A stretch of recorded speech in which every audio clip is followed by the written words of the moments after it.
The Federal Reserve, America's central bank. Some people say it's a branch of government.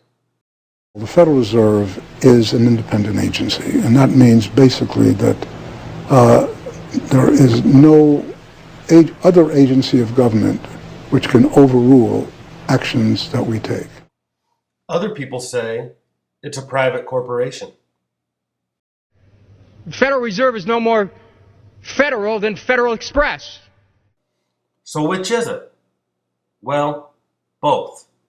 The Federal Reserve System represents a merging of public and private power.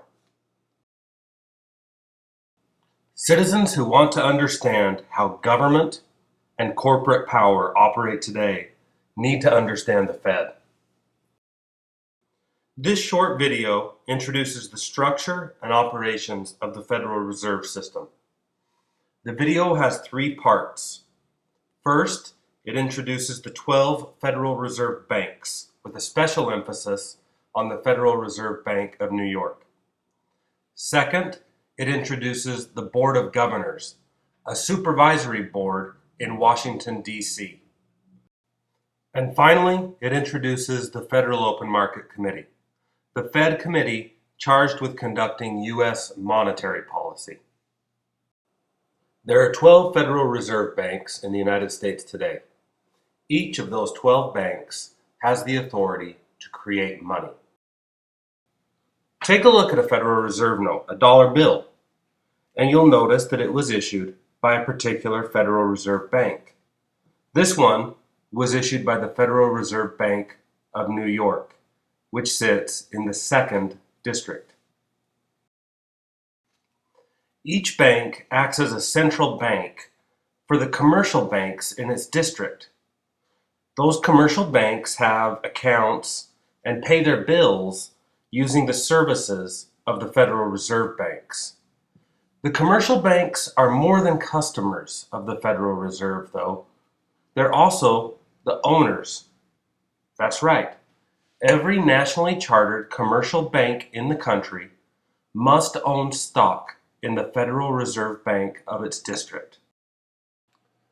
And just like any other corporation, the Federal Reserve banks exist to make a profit for their owners. Each Federal Reserve Bank is governed by a 9-member board of directors. And on each 9-member board, there are 3 Class A directors, 3 Class B directors, and 3 Class C directors. Class A directors are elected by the stockholding banks, and they're typically bank executives.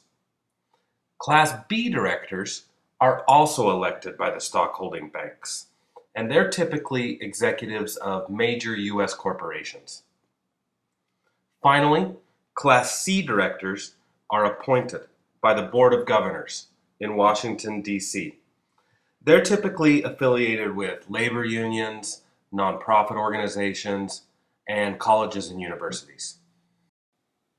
Of the 12 Federal Reserve banks, the Federal Reserve Bank of New York is by far the richest and most powerful. More than half of the Fed's assets are held in that one bank alone. And the Federal Reserve Bank of New York also holds gold belonging to central banks and commercial banks and investment banks around the world. The Federal Reserve Bank of New York also serves as a good example of how government, banking, and corporate power all combine within the Federal Reserve System. The Board of Directors of the New York Fed includes representatives of some of America's most powerful corporations and organizations. Class A directors are the CEOs of J.P. Morgan Chase & Company, the Adirondack Trust Company, and the Banco Popular of Puerto Rico. Class B directors are the CEOs of Pfizer Corporation, General Electric Company, and Lowe's Corporation.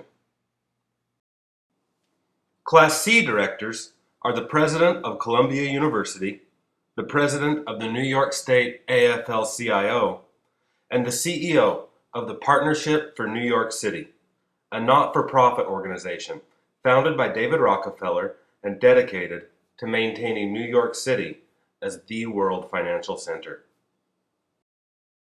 Every Federal Reserve Bank's board of directors elects a president to manage day-to-day operations. The board of the New York Fed chose William Dudley, a former executive of Goldman Sachs. The previous president of the New York Fed was Timothy Geithner, who today is the Secretary of the United States Treasury. The Board of Governors of the Federal Reserve System is not a bank. The Board of Governors is an agency of the United States government with broad authority to regulate American banking activity. The Board of Governors receives no money from the American taxpayer, however. That's right.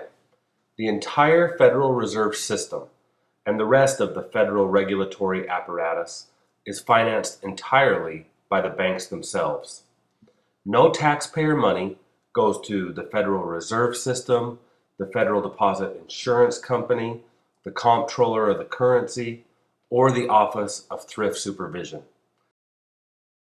Together, these agencies comprise the entire federal regulatory banking apparatus. The Board of Governors is made up of 7 members, each of whom is appointed by the President and confirmed by the Senate to a 14-year term. Ben Bernanke is the chairman of the Board of Governors today. The chairman is the system's public face, but he has only 1 vote, just like all the other members of the board. The chairman, as the system's public face, has the responsibility of testifying before Congress and justifying and explaining the Fed's decisions. Sometimes that job is easy. I wanted to pick up in the remaining time I have on the issue of how we invest in children, how you see that in the context of economic growth and GDP growth, and whether or not you think the investment currently is adequate. I think that investing in children is extremely important. I think it has. Sometimes, on the other hand, it can be a bit more challenging to testify before Congress. From monetary policy to regulation, consumer protection, transparency, and independence, your time as Fed chairman has been a failure. Care to respond to that? Let me just correct one. The chairman of the board does more than answer Congress's questions, though. The chairman also represents the United States government before international institutions like the Bank for International Settlements in Basel, Switzerland, the International Monetary Fund, and the meetings of the Group of 7 and Group of 20, commonly called the G7 and G20. Now, these meetings all occur behind closed doors with no public oversight. So as you can see, the Board of Governors and the chairman of the board enjoy incredible power. But the Board of Governors alone is not vested with the authority over U.S. monetary policy. That responsibility belongs to the Federal Open Market